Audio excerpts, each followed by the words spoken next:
विराज बैठ, प्रसन्न हो। जी अभी ठीक। हाँ, नहीं, ठीक ही रहना चाहिए। हम आपको अपने प्रभु का विधान बताते हैं थोड़ा सा। जब प्रभु किसी पर कृपा करते हैं, ये वैभव मिलना कृपा नहीं है, ये पुण्य है। पुण्य से एक घोर पापी को भी बहुत, देखो, पाप करके भी उनका कोई पुण्य है जिससे वो सुकृत पूर्व के सुकृतवश चल रहे हैं, नया पाप है। ये वैभव बढ़ना या यश बढ़ना ये भगवान की कृपा नहीं मानी जाती।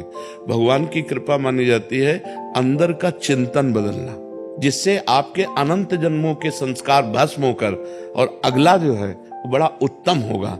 अंदर के चिंतन से होता, बाहर से कुछ नहीं होता। महत्व अंदर का चिंतन। अच्छा, अंदर का चिंतन हम लोगों का स्वभाव बन गया बहिर्मुखी। बहिर्मुखी मतलब बाहर, बाहर यश, कीर्ति, लाभ, विजय, इससे हमको सुख मिलता है। अंदर से कोई मतलब नहीं रखता कोई विरला ही अंदर से।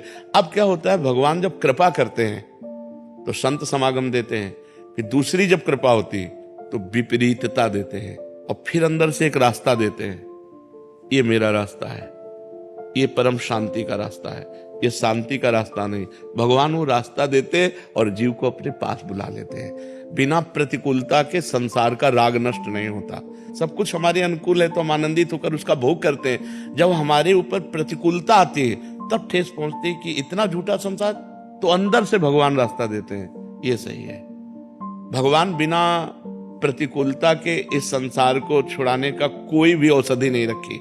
आज तक जितने बड़े महापुरुष हुए हैं, जिनका जीवन बदला है, उनको प्रतिकूलता का दर्शन करके बदला है।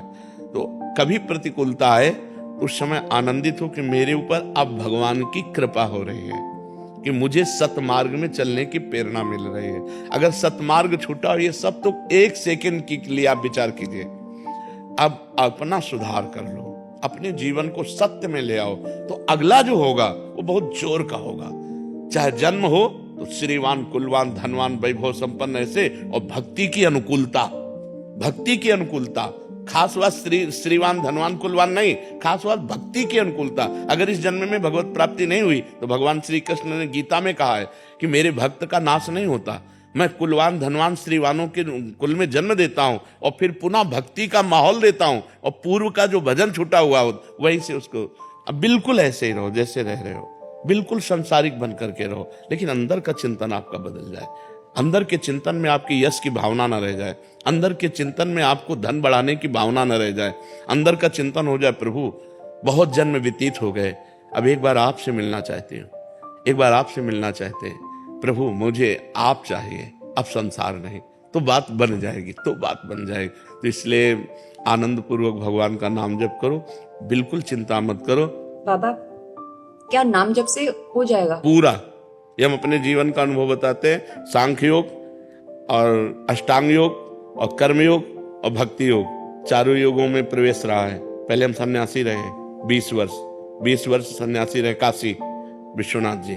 तो हम सांख्य योग, अष्टांग योग, जो अष्टांग योग है ना, अष्टांग योग, कर्म योग, इन तीनों को अच्छी प्रकार जान करके और फिर भक्ति योग में आए हैं। स्वयं भगवान शंकर से बढ़कर कोई ज्ञानी तो नहीं ना, सनकादि से बढ़कर कोई ज्ञानी नहीं। वो हरिश शरणम सनकादि हर समय जपते रहते हैं। भगवान शिव राम राम राम राम राम राम जपते रहते हैं। हम वृंदावनवासी प्रिया प्रीतम के उपासी, तो जो राम में राह है वही राह है, जो धा है ये रस देने वाली वस्तु है। तो हम राधा राधा राधा राधा, मतलब आप ये समझो कि हमारी इतनी तार्किक बुद्धि रही, हमारी श्रद्धालु बुद्धि नहीं रही।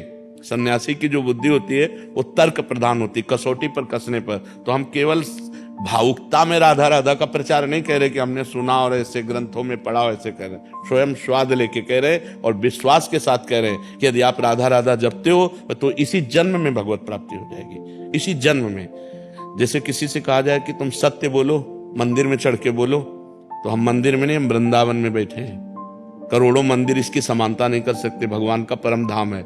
अगर राधा राधा नाम चल रहा है तो इसी जन्म में भगवत प्राप्ति हो जाएगी। हमारी आखिरी श्वास यदि राधा, तो मुझे श्री जी की प्राप्ति, भगवान की प्राप्ति हो जाएगी, इसमें कोई संशय नहीं। और किसी साधनों की कोई आवश्यकता नहीं, आप केवल अंदर ही अंदर चलाइए और लिखिए।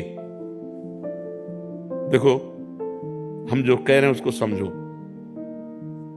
बहुत अधिक नाम जपने की हमें चेष्टा नहीं करनी, कम संख्या हो लेकिन मन लगा करके हो। जैसे हम, अब देखो आप लिखो राधा, अपने दिमाग में लिखो, खुले नेत्र लिखो या बाहर बाहर देखो, दिखाई दे रहा है राधा लिखा हुआ, वही कान में सुनो राधा, वही अंदर उठाओ राधा, ये तीनों का एकाकार हो जाए तो ये करोड़ों नाम जप के बराबर है।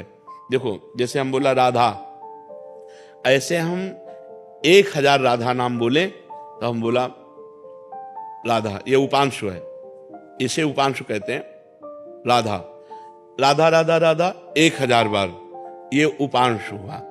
अब ये ऐसे उपांशु हम 10,000 बार जप करें, अंदर देखते हुए बोले राधा, उपांशु 10,000 बार नाम जप करने का फल एक बार मानसिक में है। इतना बड़ा फल है ये। ऐसे राधा राधा राधा चल रहा है, नेत्रों से हम उसे देख रहे हैं, कानों से उसे सुन रहे हैं। आप देखना कि अगर मन भगेगा तो आप लिख नहीं पाओगे राधा नाम, अगर लिख रहे हो तो मन भगेगा नहीं। तो चाहे 10 बार लिखो, 100 बार लिखो, लेकिन एक अभ्यास बनाओ ऐसा कि कुछ समय शांति से स्नान आदि करके बैठ गए और राधा राधा लिख रहे हैं, उसी का चिंतन कर रहे हैं। इसे अपना जीवन बना लो, फिर आप परिणाम में खुद देख लेना। कोई घाटे का सौदा तो है नहीं, ठीक है।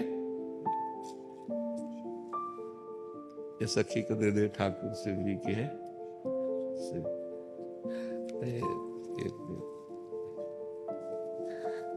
खूब आनंदित रहो, नाम जप करते रहो।